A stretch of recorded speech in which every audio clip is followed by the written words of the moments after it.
Hay un pensamiento en la palabra de Dios, en el libro de los Hechos, en el capítulo número 17. Hechos de los Apóstoles, capítulo 17, el versículo número 30. La palabra de Dios nos dice, Hechos 17, versículo número 30, pero Dios, habiendo pasado por alto los tiempos de esta ignorancia, ahora manda a todos los hombres en todo lugar que se arrepientan. ¿Podemos estar en pie para orar? Querido Padre Celestial, acompáñenos en esta hora y permita que los ángeles estén con nosotros. Que su Espíritu Santo nos guíe y su gracia nos asista. Señor, pedimos su bendición sobre los amigos y amigas que nos acompañan, los hermanos y hermanas presentes, pero también pedimos su bendición abundante sobre todos aquellos y aquellas que nos siguen a través de la radio, la internet o la televisión. Padre querido, en esta hora le rogamos que el Espíritu Santo nos traiga palabra de vida para la vida eterna. Que no sean las palabras de un hombre, pero la palabra de Jehová que vive y permanece para siempre. Señor, habilítenos a todos para estar en el Espíritu y entender las palabras del Espíritu. Que no estemos en la carne, Señor, sino en el Espíritu de Cristo para comprender las palabras del Espíritu Santo. En su mano nos entregamos. Dios, habilítenos, prepárenos y capacítenos para recibir su verdad. Lo pedimos en el nombre de Jesús. Amén, Señor. Amén. Cuando hablamos de la serie Transformados por su Espíritu, debemos entender lo que es el arrepentimiento. Y cada noche hacemos una breve alocución acerca del arrepentimiento. Arrepentimiento significa cambio de la mente. Estamos hablando de la experiencia del apóstol Pablo. Ya hablamos de Juan el Bautista, hablamos de Jesús, de Pedro. Ahora estamos trabajando con la experiencia del apóstol Pablo. Pablo tuvo un encuentro con Jesús y la experiencia del arrepentimiento. Hubo un cambio en la mente de Pablo. De perseguidor se convirtió en perseguido. Y de alguien que atacaba y criticaba y condenaba a los cristianos, se convirtió en un paladín del cristianismo. Su encuentro con Jesús produjo un arrepentimiento, un cambio, una transformación, y Pablo jamás fue la misma persona. Se produjo un cambio. Dentro de la teología del apóstol Pablo, descubrimos que todo lo centra en la persona de Jesús. De hecho, la palabra clave de la teología de Pablo es en Cristo. Él dice, 1 Corintios 15, 22, en Adán todos mueren, pero en Cristo todos son vueltos a la vida. Todo lo que Pablo escribe está en torno a Cristo. Y dentro de la experiencia de en Cristo, Pablo exalta o resalta la idea de que Cristo es Señor. Tan interesado está Pablo en demostrar que Cristo es Señor, que en Filipenses capítulo 2, versículo 5 en adelante nos dice, haya pues en vosotros el mismo sentir que hubo en Cristo Jesús. La palabra sentir significa mente. Haya pues en vosotros la misma mente que hubo en Cristo Jesús. Y más adelante nos dice que Cristo tiene un nombre que es sobre todo nombre. La frase nombre sobre todo nombre significa que Cristo es el Señor, que nadie está por encima de Cristo, pero Cristo tiene derecho y poder y autoridad sobre todo. Llama la atención entonces que, siendo que Cristo vino a la tierra, siendo que Cristo se crió en este lugar, siendo que Cristo vivió en Capernaum en la zona de Galilea, siendo que Cristo le habló a los judíos, ¿por qué le rechazaron? Ahora el apóstol Pablo desarrolla toda una teología que explica qué pasó con la gente de su nación. Recuerde que Pablo es judío. Escribe el libro de Romanos, precisamente, capítulo 2, capítulo 9 al 11, para explicarnos qué pasó con los judíos que rechazaron a Jesús. Y hoy debemos comenzar a trabajar con lo que Pablo escribe en el libro de Romanos en relación a los judíos. Ayer decíamos que el Señor Jesús dijo en Romanos capítulo 8, versículo 12, yo soy la luz del mundo. Cristo se presenta como la luz del mundo. Pero leímos también en San Juan 1, versículo 10, que dice, en el mundo estaba y el mundo por él fue hecho, pero el mundo no le conoció. Y el versículo 11 dice, a los suyos vino y los suyos no le recibieron. Y llama la atención cómo en San Mateo capítulo 26 ocurre lo siguiente. Leamos. San Mateo capítulo 26. Mire el colmo de estas personas judías que rechazaron a Jesús. ¿Hasta dónde llegaron? ¿Hasta dónde le rechazaron? San Mateo capítulo 26, están haciendo juicio a Jesús y entonces dice el versículo número 62, Y levantándose el sumo sacerdote le dijo, San Mateo 26, 62, ¿qué dice? ¿No respondes nada que testifican esto contra ti? Mas Jesús callaba. Entonces el sumo sacerdote le dijo, te conjuro por el Dios viviente, que nos digas, ¿qué cosa?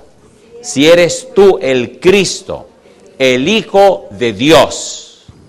Jesús le dijo, tú lo has dicho. Y además os digo que desde ahora veréis al Hijo del Hombre sentado a la diestra del poder de Dios y viniendo en las nubes del cielo. Mi pregunta, ¿era cierto lo que estaba diciendo Jesús, sí o no? Sin embargo, mire la reacción del sumo sacerdote. Entonces, el sumo sacerdote, ¿qué hizo? Rasgó sus vestiduras diciendo, ha blasfemado. ¿Qué más necesitamos? ¿Qué más necesidad tenemos de testigos? He aquí, ahora mismo habéis oído su blasfemia. Mi pregunta, ¿le tomaron la declaración de Jesús como una blasfemia, sí o no? ¿Sí o no? ¿Lo sentenciaron o no lo sentenciaron? ¿Lo crucificaron o no lo crucificaron? ¿Por qué los judíos querían crucificar a Jesús? ¿Por qué sencillamente no lo metieron a la cárcel? ¿Qué significaba para un judío una crucifixión? ¿Por qué los judíos odiaban la crucifixión? ¿Qué significaba ser crucificado? ¿Qué querían hacer con Cristo si lo crucificaban? ¿Y qué decía la Biblia acerca de los crucificados? Número uno, ningún judío pedía para otro judío la crucifixión. Ser crucificado para un judío significaba morir como un maldito de Dios. Morir como un maldito de Dios significaba que usted nunca se iba a salvar. Gálatas capítulo 3, versículo 13. Veamos rapidito. Gálatas 3:13, mire hasta dónde llegó el odio contra Jesús, que quisieron que muriera crucificado para asegurarse que moría como un maldito de Dios sin derecho a la salvación. Gálatas capítulo 3, versículo 13, ¿cómo dice?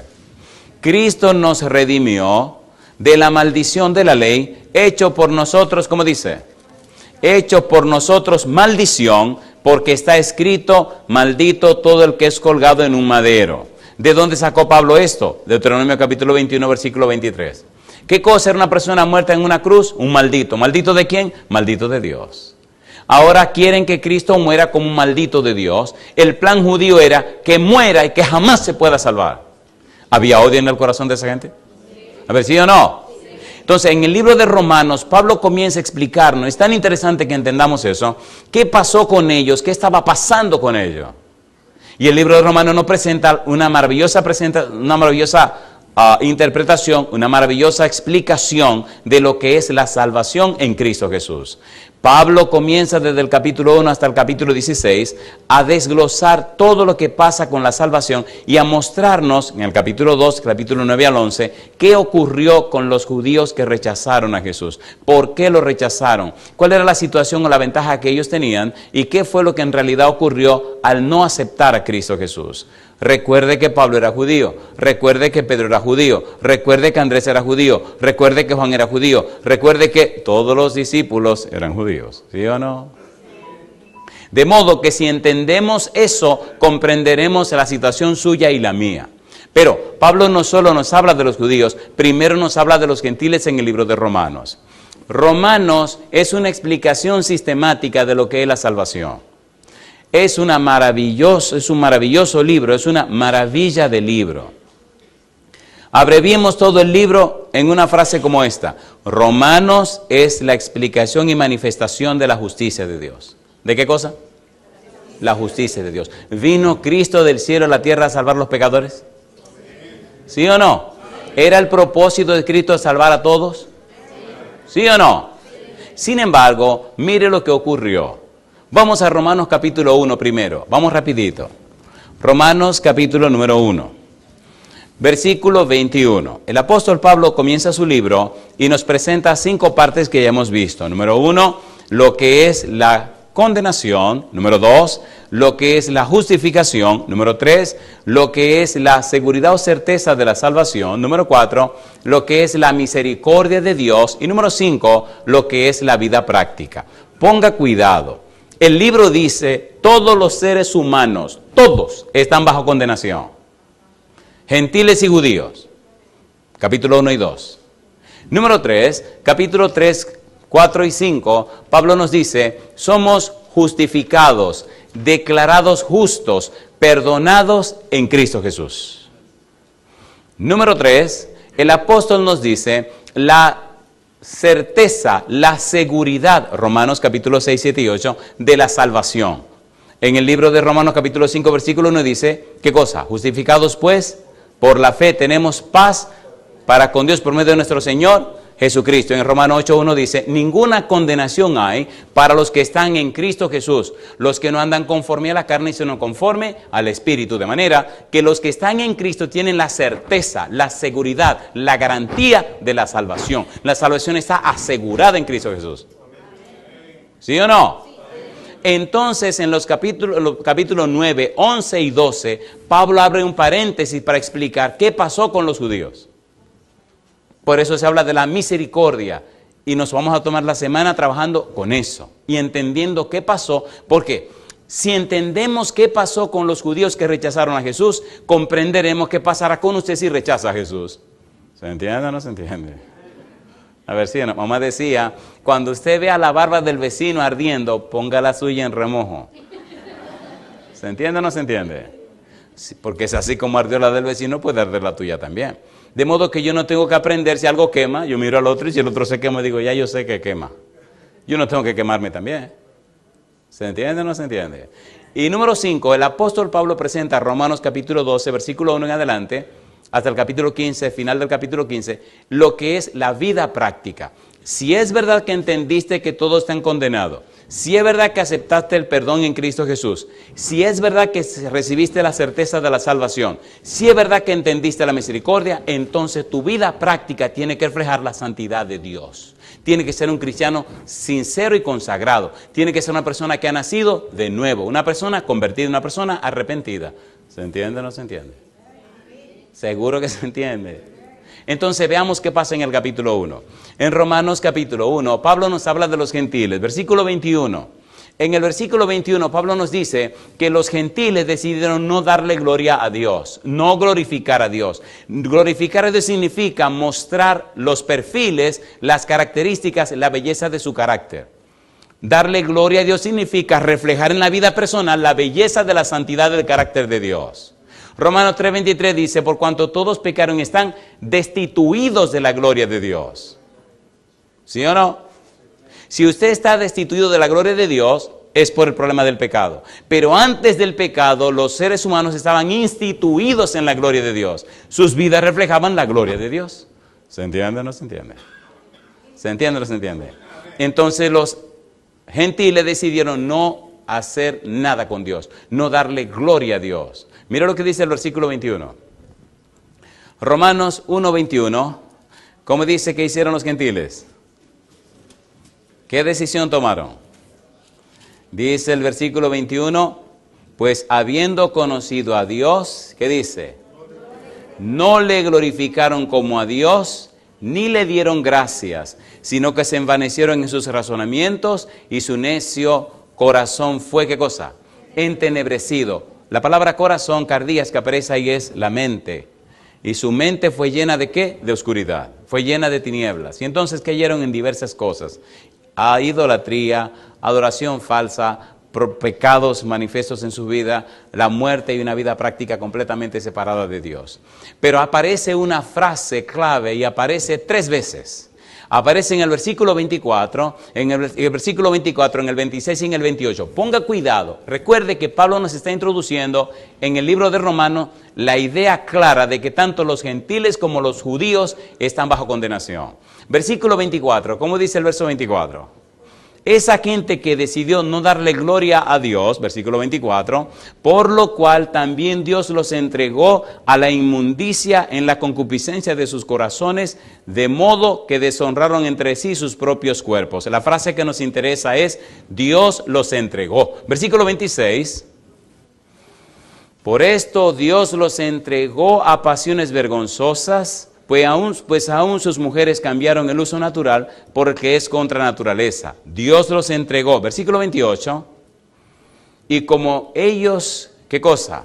No aprobaron tener en cuenta a Dios. Dios los entregó a una mente reprobada para hacer cosas que no convienen.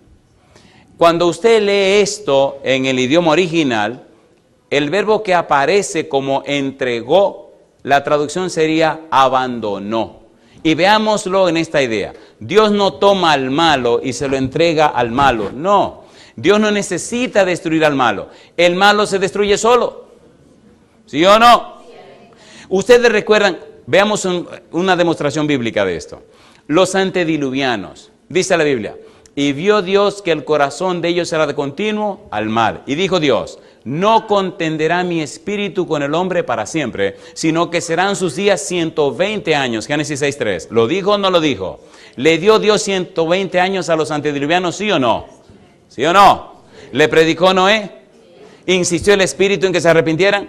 ¿Se arrepintieron? No, decidieron no darle gloria a Dios. Dios esperó 120 años y en lugar de arrepentirse se hicieron peor. Y entonces llegó el día del diluvio. ¿Los arrasó o no los arrasó? ¿Sí o no? Entonces ahí está el punto. No es que Dios toma el mal, no. Abandonar, la frase sería un abandono judicial. ¿Tú insistes en la maldad? Sí, pues la maldad te destruirá. Dios quita el freno y entonces usted se va de boca. Sodoma y Gomorra. ¿Fueron destruidas Sodoma y Gomorra, sí o no? Canaán. ¿Recuerdan ustedes la época de Abraham? Que Dios decía, la maldad del amorreo no ha llegado al colmo. ¿Se acuerdan o no se acuerdan? ¿Llegó al colmo la maldad del amorreo? Sí, Señor. Y Dios decidió arrasarlo y acabarlo a todos. Por eso trajo a los israelitas de Egipto. Hoy día el mundo que nosotros vivimos, ¿está colmando la copa de la ira de Dios? Sí, Señor. Dios espera, pero la espera de Dios es para que usted se arrepienta. Mira lo que dice 2 de Pedro capítulo 3.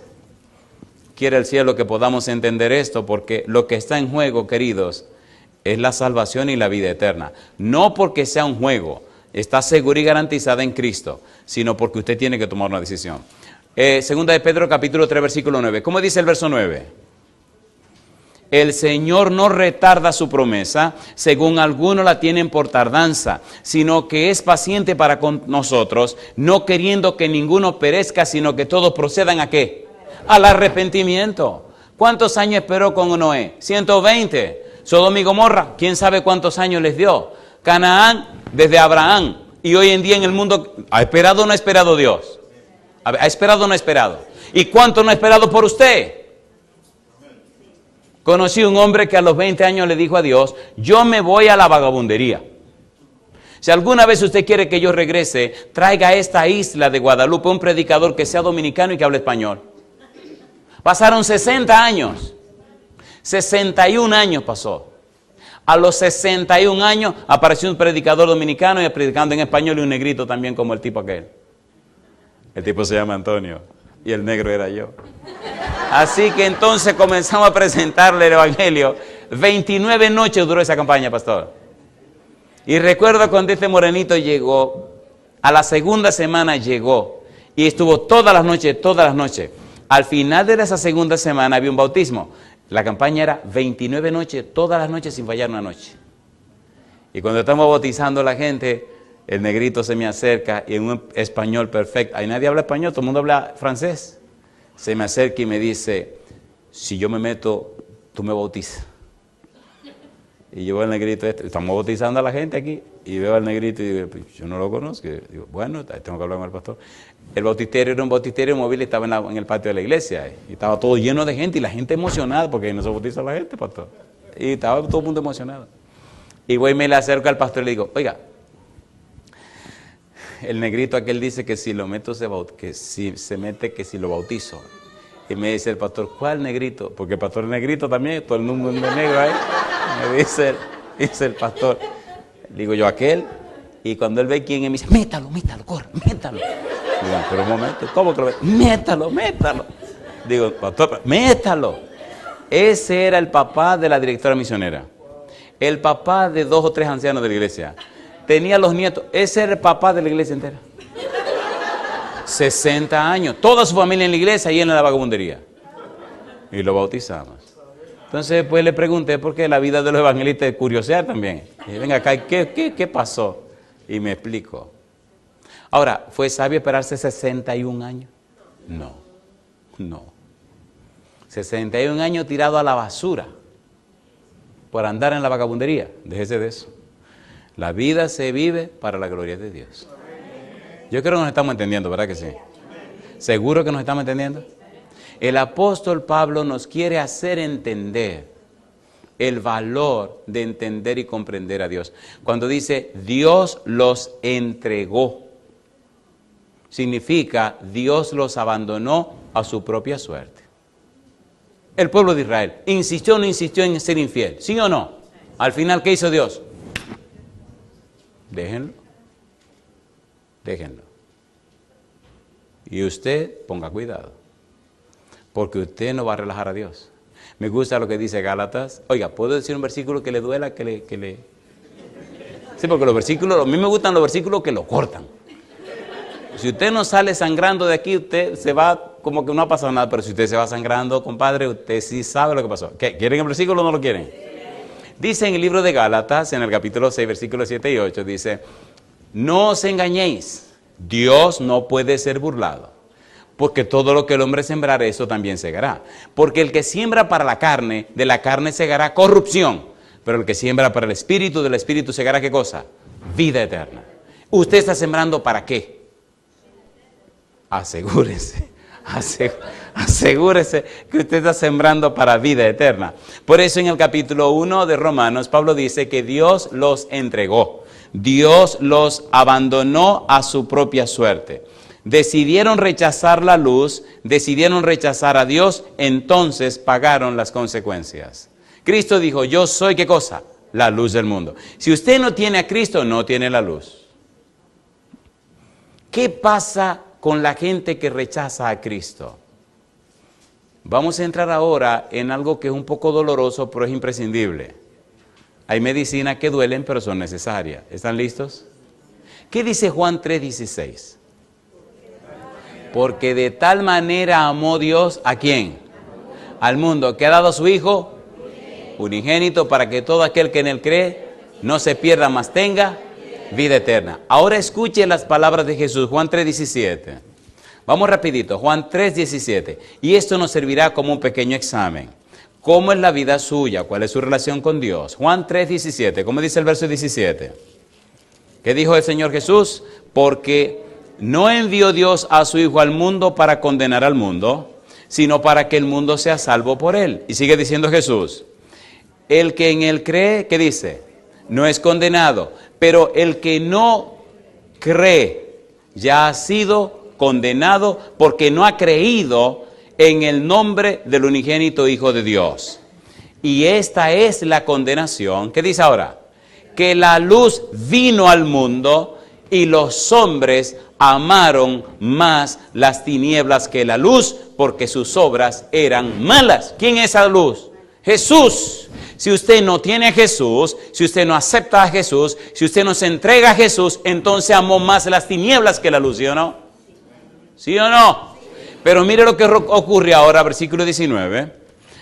En el versículo 20 dice ahora, porque todo aquel que hace lo malo, aborrece la luz y no viene a la luz para que sus obras no sean reprendidas. Ponga cuidado ahora. Hay una cosa que me gusta de la Biblia y es el valor de las palabras. Permítame hacer un pequeño paréntesis. Ponga cuidado lo que voy a decir ahora. La manera como me gusta predicar se llama bíblica, gramática, descriptiva. El método se llama bíblico, gramático, descriptivo. Bíblico porque es la Biblia. Gramático porque toma en cuenta el significado de las palabras. Y descriptivo porque la misma Biblia se explica. ¿Qué estamos leyendo? La Biblia. ¿Quién nos está explicando? La Biblia. Bíblico, gramático, descriptivo. Estamos entendiendo Romanos capítulo 1. Estamos entendiendo qué significa rechazar a Jesús. Estamos entendiendo que Cristo es la luz. Y ahora estamos entendiendo que la gente rechazaron la luz y amaron más las tinieblas porque sus obras son malas. Si usted no acepta a Jesús y se queda en las tinieblas porque usted anda en cosas raras. Ay, mamá. ¿Sí o no? ¿Sí o no? Ahora aparece una frase aquí que dice, el que hace lo malo.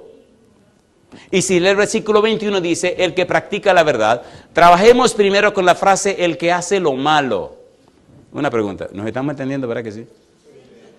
¿Verdad que sí? ¿Se han dado cuenta que la Biblia es maravillosa? Y el tiempo pasa y uno no se da cuenta. ¿Sí o no? A mí me gusta la Biblia. Un día que no había que bregar con asunto de tiempo, empezamos a predicar y la gente me decía, siga. Y yo me dejé llevar y siga, y siga, y siga. Compadre, ya eran 3 horas y media. Y siga. Y dije, no, vengan ustedes a predicar, yo me cansé. Y fui y me senté. Que relajo, uno se cansa también, le dije. Pero es apasionante la Biblia, ¿o no? Leamos otra vez San Juan capítulo 3, versículo número 20. Dice el versículo 20, dice el Señor Jesús, porque todo aquel que hace lo malo, aborrece, ¿qué cosa? ¿Y quién es la luz? Entonces, ¿a quién está aborreciendo? Tenga cuidado. Tenga mucho cuidado. Aborrece la luz y no viene a la luz para que sus obras no sean, ¿cómo dice? Reprendidas. ¿Qué significa hace lo malo? El verbo que aparece ahí se escribe en griego praso y significa hacer, expresa una acción que se repite, algo que se hace continuamente, habitualmente y no produce ningún resultado positivo. Hacer lo malo significa hacer una acción constantemente y no producir nada bueno. Por ejemplo, de la borrachera, ¿qué cosa buena produce usted? Nada bueno. ¿Sí o no? A ver si yo no. De pecar, peca que peca y peca que peca. ¿Y qué le produce bueno? Nada, se destruye la persona. Por eso dice el que hace lo malo. Hacer lo malo en el pensamiento de Jesús es repetir una acción negativa sin producir nada favorable. Los que rechazan la luz de Jesús, los que rechazan a Jesús, lo que hacen lo malo, lo que no quieren que sus obras sean arrepentidas, están repitiendo una acción negativa y mala que no produce nada bueno. En cambio, los que aceptan a Jesús, los que se entregan a Jesús, los que viven para Jesús, versículo 21. Mira lo que dice. Mas el que practica la verdad viene a la luz, ¿para qué dice? Para que sea manifiesto que sus obras son hechas ¿en quién? En Dios. ¿Qué significa el que practica la verdad? El verbo es poieo y significa practicar, hacer. Expresa una acción completada o continuada, pero con un fin determinado. Una acción que produce algo tangible, algo que se puede ver. Por ejemplo, si usted es un arquitecto, ¿usted puede diseñar planos de casa, sí o no? A ver, ¿sí o no? Primero usted ve la casa en el plano. Ya usted escogió el terreno. Hace el plano tomando en cuenta el terreno. Luego el terreno se limpia. Y entonces usted prepara el terreno para construir la casa. ¿Dónde usted vio primero la casa? En el plano. Y luego, ¿qué usted hace? Una casa. Así que hay un resultado de este plano hecho en su casa, ¿sí o no? ¿Y qué pasa al final? La persona se muda, una familia se muda en esa casa que se construyó. Eso significa practicar la verdad. Se produce un hecho, se produce algo que es tangible, algo que se puede ver. Hay un resultado positivo, hay algo que se produce para bien de todos o para bien de la persona. Si usted es un cristiano, su vida tiene que producir resultados, ¿sí o no? ¿Sí o no? Por sus frutos. Y es lo que está aplicando el Señor Jesús. ¿Tiene sentido o no tiene sentido? ¿Tiene sentido o no tiene sentido? Y es lo que Pablo está tratando de hacernos entender en Romanos capítulo 1. Los gentiles que rechazaron a Jesús, que rechazaron a Dios, no produjeron nada malo, nada bueno. Solo tenían acciones malas repetidas. Si usted en verdad acepta a Cristo Jesús, su vida produce cosas para la gloria de Dios. ¿Se entiende o no se entiende? Número 1. Así que Romanos capítulo número 1 nos muestra y nos enseña qué pasó con esas personas, esos antediluvianos que rechazaron a Dios, que rechazaron el mensaje de Dios, que rechazaron la salvación en Cristo Jesús. Es bueno tener claro que la salvación es de Jehová. ¿De quién es la salvación? Cuando Adán y Eva pecaron, ¿quién vino a hablar con Adán y Eva? Dios. La persona más empeñada en la salvación de los seres humanos es Dios. ¿Qué dijo Jesús cuando vino a la tierra? El Padre que me ha enviado. ¿Qué dijo Jesús del Espíritu Santo? La promesa de mi Padre. ¿Quién es la promesa del Padre? El Espíritu Santo. ¿Qué dijo Gabriel? Yo soy Gabriel que estoy delante de Dios. ¿Quién es el más empeñado en la salvación de los seres humanos? El mismo Dios. La salvación empezó con Dios, sigue con Dios, termina con Dios y será siempre en Dios. Por eso dice, pero Dios manda a todos los hombres en todo lugar que se arrepientan. ¿Se entiende o no se entiende? Dios es el que está empeñado en esto. Esto no es cuestión de una doctrina, es cuestión de Dios. Y no es cuestión de asunto de clubes, no. Esto es un asunto de principio. Y no es cuestión de asuntos religiosos, es una cuestión de principios. Hay una lucha, hay una guerra en el universo que empezó en el cielo, se incubó en la tierra. Hay una fuerza del mal luchando para que usted no se salve. Y hay una fuerza del bien de Dios luchando para que usted se salve. Pero usted tiene la última palabra. Por eso, cuando predico la palabra de Dios, no le estoy vendiendo una fruta podrida a nadie. Usted se equivocó. Si usted se pierde su problema, demasiado caro pagó Dios para que usted se salve. ¿Es así o no es así? ¿Es así o no es así? Hay agencias de autos y hay autos que cuando usted va a comprarlo, lo miran de arriba abajo. Ellos no tienen problema en perder los carros, pero no se lo venden a todo el mundo. Mire qué cosa. Hay cierto tipo de carros que le preguntan si usted llena los requisitos para vendérselo. Porque ellos no están vendiendo carros porque necesiten dinero. Ellos están vendiendo esos carros porque ese es su estilo. Esa es lo que ellos hacen. Pero le ponen, ¿usted va a comprar este carro? Sí. Estas son las reglas del carro. Usted la cumple. Si usted no la cumple, dicen, lo sentimos mucho. La salvación en Cristo Jesús, ¿costó bastante caro? ¿Costó o no costó bastante caro? Entonces, ¿por qué no llegó a vendérsela a ustedes como si costara centavos? Usted se equivocó. No es que el evangelio, la salvación hay que tirársela al suelo a la gente, se equivocaron. Hay que tomar a la gente y levantarla donde está el Señor. ¿No es eso lo que dice la Biblia? Que somos transformados ¿cómo? De gloria en gloria, como a su imagen por el Espíritu. Y es lo que Pablo nos está explicando.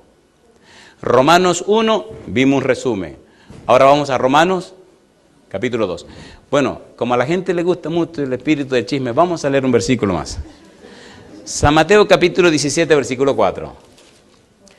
El asunto de practicar la verdad. Mateo 17, 4. ¿Cómo dice? La Biblia es maravillosa. La Biblia es un manantial que no tiene fin. 17, 4. ¿Cómo dice el verso 4? Entonces Pedro dijo a Jesús, ¿qué cosa? Señor, bueno es para nosotros que estemos aquí. ¿Y qué dice ahora? Si quieres, hagamos aquí, ¿qué cosa? 3 enramadas, una para ti, otra para Moisés y otra para Elías. Hagamos, polleo, construyamos, edifiquemos. Mi pregunta, si la hubieran construido, ¿eran enramadas para vivir, sí o no? ¿Sí o no? Sí, era lo que Pedro estaba diciendo. Construyamos 3 enramadas, te hacemos una a ti, una a Elías y una a Moisés. Aquí no quedamos en este monte aquí arriba nosotros. Qué barbarazo era Pedro, ¿eh? Y es el verbo practicar la verdad. Si usted es un cristiano genuino, su vida está produciendo resultados. Su vida está inspirando a la gente a entregarse a Jesús. Mi corazón se llena de gozo cuando personas en cualquier lugar del mundo escriben o llaman diciendo cómo el Espíritu Santo tocó su vida y sus corazones con un sermón. Y como un sermón ha cambiado la vida, pastor, de una familia entera. Y eso llena de gozo mi vida y me da ánimo y fuerza para seguir viajando y predicando la palabra de Dios. ¿Es hermoso o no es hermoso? Vamos al libro de Romanos capítulo 2. Romanos capítulo 2, entremos ahora en el problema de los judíos. En el capítulo 2 de Romanos, Pablo nos dice cómo los judíos fallaron, fracasaron. Como ellos también, dice el apóstol Pablo, junto con los gentiles, están bajo condenación. Romanos capítulo número 2, Pablo comienza a dar una serie de detalles. ¿Qué dice Romanos capítulo 2, versículo 4? Comencemos con una nota positiva. Un versículo hermoso, el versículo número 4. ¿Cómo dice? ¿O menosprecias las riquezas de qué? De su benignidad, paciencia y longanimidad, ignorando que su benignidad te guía, ¿a qué dice? Al arrepentimiento. ¿Qué es lo que produce en nosotros el arrepentimiento? La paciencia de Dios, la benignidad de Dios. No nos arrepentimos por miedo a la perdición, no. No nos arrepentimos por miedo a quemarnos al final, no. Lo que produce en nosotros el arrepentimiento es la paciencia de Dios, la benignidad de Dios, el amor de Dios, ¿sí o no? Porque de tal manera amó Dios. Cuando miramos la cruz, ¿qué es lo que vemos? La manifestación del amor de Dios. Es la gracia, la misericordia, el amor de Dios que produce el arrepentimiento, que produce el cambio en la persona. Y ahora Pablo comienza a decirnos en el capítulo 2 cómo entender la situación de los judíos. Versículo 5. ¿Cómo dice el verso 5? Pero por tu dureza, ¿y qué dice ahora?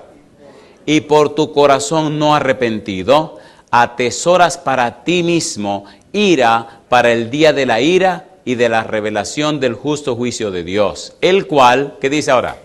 Pagará a cada uno conforme a sus obras, vida eterna a los que, perseverando en bien hacer, buscan gloria y honra e inmortalidad.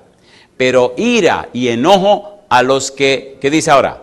Son contenciosos y no obedecen a la verdad, sino que obedecen a la injusticia. Y dice Pablo, tribulación y angustia sobre todo ser humano. ¿Qué dice allí? Que hace lo malo. ¿Se acuerdan de hace lo malo? ¿Se acuerdan o no se acuerdan? Que hace lo malo, el judío primeramente y también el griego. Pero gloria y honra y paz a todo el que hace lo bueno. Al judío primeramente y también al griego. Porque no hay acepción de persona para con Dios. Y yo digo, alabado sea el nombre de Dios. ¿Se entiende o no se entiende? ¿Se entiende o no se entiende? Y entonces ahora él comienza a explicarnos cuál es la situación y cuál es el problema de los judíos. Me gusta la manera como Pablo lo hace. Versículo 17. Mira lo que él dice en el versículo 17. Romanos capítulo 2, versículo 17.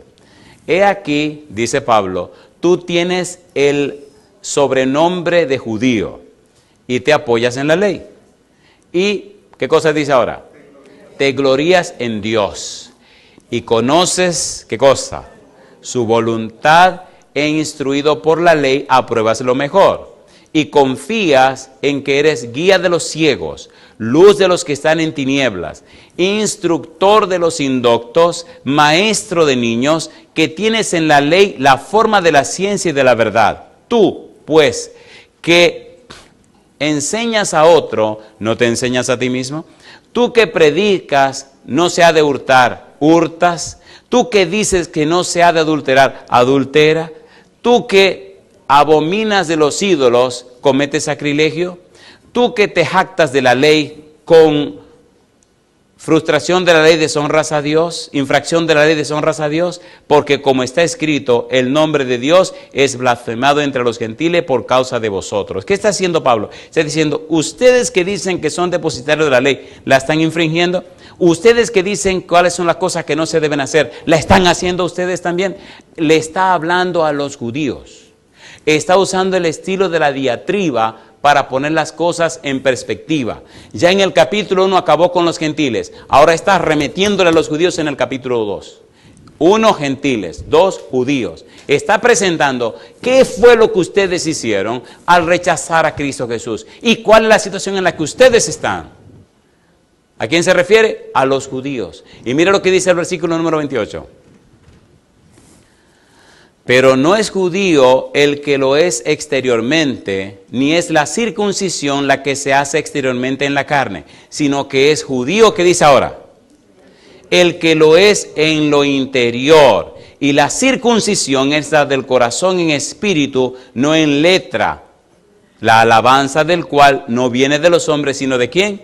De Dios. Así que los verdaderos israelitas, los verdaderos judíos, no son en la letra, sino en el espíritu. Ahora, pastor, ¿y cómo yo puedo ser de ese grupo especial? Mi pregunta, ¿era judío Jesús, sí o no? ¿Vino Jesús a la tierra a hacer una nueva religión? No.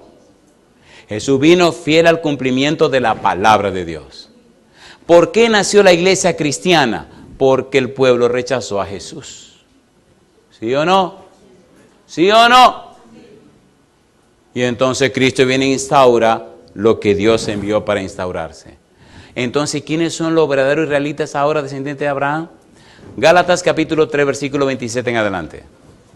Tristemente el tiempo se nos acabó, vamos rapidito para aterrizar. Gálatas 3, 27. ¿Instituyó Cristo el santo bautismo? ¿Se bautizó Jesús? A ver, ¿sí o no? Versículo 27, ¿qué dice Gálatas 3, 27? Porque todos los que habéis sido bautizados en Cristo, de Cristo estáis revestidos. Ya no hay, como dice, ya no hay judío ni griego, no hay esclavo ni libre, no hay varón ni mujer, porque todos vosotros sois uno en Cristo Jesús. Y si vosotros sois de Cristo, ¿qué dice? Ciertamente linaje de Abraham sois y herederos según la promesa. Alabado sea el nombre de Dios. ¿Se entiende o no se entiende? ¿Se entiende o no se entiende? ¿Quién es la clave? Cristo. ¿Quién es el centro? Cristo. ¿Quién es el blanco? Cristo. ¿Quién es el punto? Cristo. ¿Y quién produce todo? Dios. ¿Qué nos está diciendo Pablo? Rechazaron a Cristo, se perdieron. No importa que hayan sido depositarios de la palabra. No importa que hayan sido... No importa. Si rechazaron a Cristo, se perdieron. ¿Se entiende o no se entiende? ¿Se entiende o no se entiende? La clave entonces está en tener y recibir a Cristo Jesús. Pablo dice que los judíos tenían, número 1, la revelación de Dios en la naturaleza. Número 2, la revelación de Dios a través de la ley y los profetas. Y número 3, Dios envió a Cristo para también darse a conocer. Y rechazaron a Cristo Jesús. Por tal razón, entonces, la vida de ellos se convirtió en un escándalo. ¿En un qué? Escándalo. Llama la atención que la palabra escandalón que utiliza el apóstol Pablo era nada más y nada menos que un pedazo de madera que se clavaba, se fijaba en un lugar por donde la gente transitaba. Cuando la gente transitaba y cruzaba por encima de ese pedazo de madera, se le trababan los pies y se iban al suelo. La palabra escándalo significa algo que hace caer. ¿Qué es escándalo? Algo que hace caer. Ellos fueron un escándalo porque rechazaron a Jesús. Así que hicieron caer a la gente. Si usted quiere saber más, lea el libro de Gálatas. Ahora Pablo nos dice que si usted conoce el Evangelio, si conoce a Jesús y usted no acepta ni se entrega a Jesús, usted se convierte en un escándalo. Usted sirve como un tropiezo para que la gente se caiga y no llegue a Cristo Jesús. ¿Es así o no es así? ¿Es así o no es así? ¿Sí o no? ¿Hay o no hay mucha gente escandalosa en las iglesias? ¿Sí o no? No seamos un escándalo. Al contrario, seamos embajadores del cielo. Como dice el apóstol Pablo en 2 Corintios capítulo 5. Os rogamos en nombre de Cristo, reconciliaos con Dios. Si usted sabe que tiene que reconciliarse con Dios, póngase en pie conmigo. Necesitamos esa experiencia maravillosa con Dios. Necesitamos encontrar de nuevo con el Señor. El escándalo es aquello que hace caer. Pablo dice a los judíos que cuando desobedecieron la ley, entonces actuaron de esa manera, de una forma escandalosa. Hicieron caer a los demás. No cumplieron con el propósito de Dios. Y él dice en el capítulo 2, versículo 21 de Romanos, exactamente lo siguiente. Dice el verso 21, tú pues que enseñas a otro, ¿no te enseñas a ti mismo? Tú que predicas que no se ha de hurtar, ¿hurtas? Tú que dices que no se ha de adulterar, ¿adulteras? Tú que abominas de los ídolos, ¿cometes sacrilegio? Tú que te jactas de la ley, con infracción de la ley, ¿deshonras a Dios? porque como está escrito, el nombre de Dios es blasfemado entre los gentiles por causa de vosotros. Pablo le dijo eso a los judíos. Permita Dios que eso no se diga para usted, hermano o hermana querida. ¿Verdad que es un buen tiempo para consagrarnos a Dios? Si usted y yo decidimos consagrarnos a Dios, ¿tiene Dios poder a través de nuestro testimonio de traer a las personas a los pies de Jesús? ¿Sí o no? Oiga mi pregunta. Le ruego en el nombre de Cristo, si usted sabe que el Señor necesita hacer arreglos en su vida personal, levante la mano conmigo y oremos a nuestro Dios. Querido Padre Celestial, levantamos la mano, reconociendo sinceramente que en nuestra vida hay cosas que arreglar. No queremos ser un escándalo, no queremos ser el objeto que haga caer a la gente, no queremos ser una piedra de tropiezo, pero Dios, inspírenos a estudiar la Biblia. Inspírenos, Señor, a presentar su palabra y su verdad a los que se pierden. Haga de nuestra vida un testimonio vivo para que la gente se inspire en nuestro testimonio y se entreguen a Cristo Jesús. No permita, Dios, que nos ocurra como a otros, que su testimonio ha hecho que las personas se pierdan. Bendiga a cada persona presente, bendiga a cada persona que nos sigue en cualquier lugar de la tierra, Señor. Y permítanos en esta semana tener un encuentro real y personal con Jesús, para que nuestra vida inspire a otros que están en el valle de la decisión a entregarse a usted. Que no perdamos tiempo, que no nos dejemos engañar por el enemigo, que tomemos la firme decisión ya de entregarnos a Cristo Jesús. Padre, lo pedimos en el nombre santo de Jesús. Amén, Señor. Amén.